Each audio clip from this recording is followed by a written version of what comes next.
Hi there, I'm Sean Freeman. I'm going to talk to you today about this fantastic instrument, the Akai EWI 5000. Akai have just released this new upgrade from what was the 4000S, and I'm just going to tell you a few things about it.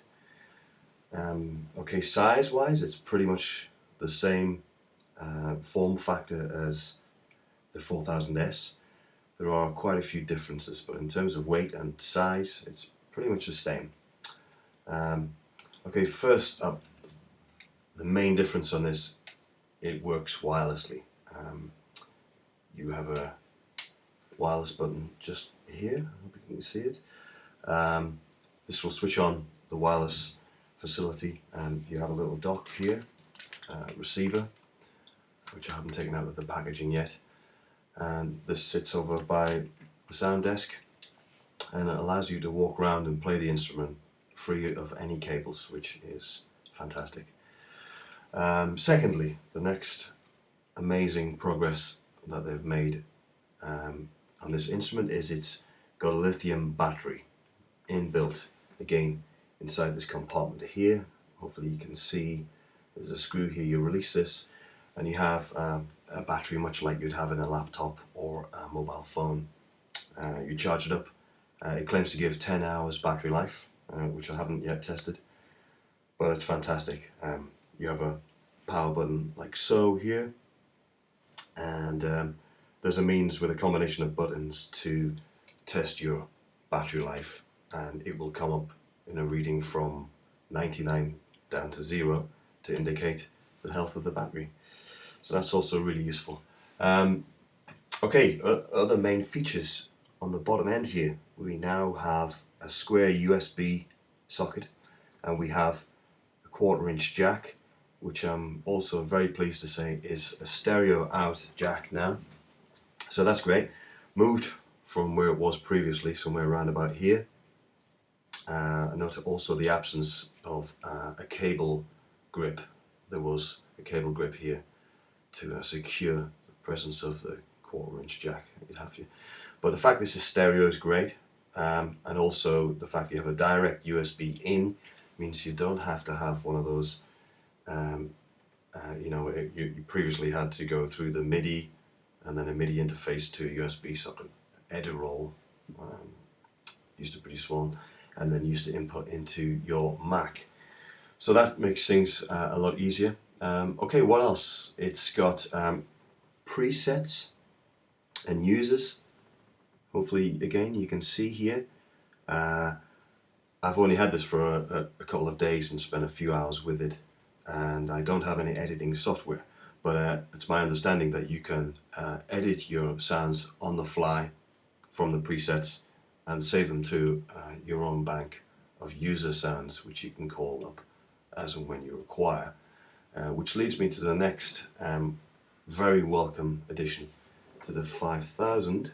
Here in the usual position we have a slide off, hopefully slide off, cover, which reveals what was previously some control knobs. Now we have quite a few more. I'm just going to show you that, and then I'll tell you what they are. So it's quite different from the 4000S. Top left we have filter, which is self-explanatory, hopefully. Breath, again self-explanatory. You turn it around counterclockwise, you're not going to get any sound of it. You turn it around clockwise and turn it far enough, it will start playing on its own. You find a happy medium somewhere in between there, to your own taste. I quite like to have the EWI set quite hard to play. I have a reasonably hard setup on the saxophone, and I like to feel like I'm working at it. I don't want it to feel like a recorder. I really want to put some air through the thing. So anyway, I have it set the way I like it. We have a bite sensor. This controls the amount of effect that when you're biting down on the mouthpiece here to simulate vibrato, etc. And this will control how much effect that has, so that's welcome. We have a semi-tone control. We have a fine tone control for microtone tuning. And the next three are also excellent additions. We have a reverb, dedicated reverb. Now this is a kind of a global reverb setting. This is the sort of thing you're probably going to want to tweak on the fly on a gig, but that's very welcome without having to go into previously what would have been the this button here, up and down with your hold and octave buttons to vary these settings. You can do this in really, I mean, you can just take this off at the beginning of a gig and do that on the fly if you want to change the reverbs. Similarly, the chorus button, also self-explanatory, same sort of thing, when you affect the chorus, and LFO, low frequency oscillator, which you'll hear. And bear in mind, as I've said, these are global settings. You can go into each patch via your effects setting and setup and go in and edit the amount of effects, reverb or chorus, etc. Per sound. So you must bear that in mind. But I think that's a fantastic addition. In a live scenario, it really makes sense to be able to have something like that. So hopefully, I think I've covered most of these things here. Also, one point to note, it has an auto off setting. So basically, if you don't play this thing for 10 minutes and you put this down, to save battery life and to save power, this thing will just switch itself off.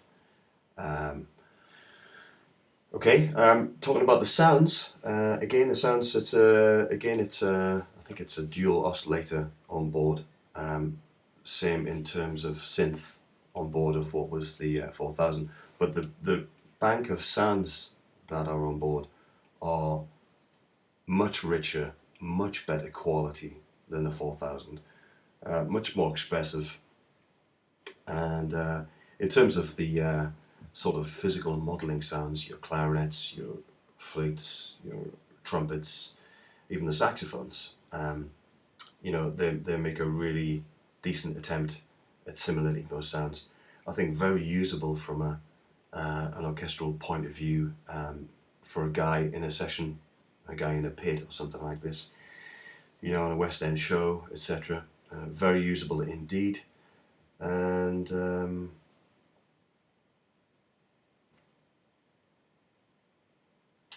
also some fantastic synth signs. You pretty much have banks 0 to 50, which are dedicated to you know, harmonicas, trumpets, flutes, saxophones, etc., wind ensembles. And then pretty much from 51 to 99 seems to be dedicated toward synth sounds. Again, there are some great synth sounds. I've found some I really like already, and I haven't spent a lot of time on this, but I will be spending a lot of time on this when I get to the end of next week. Yeah,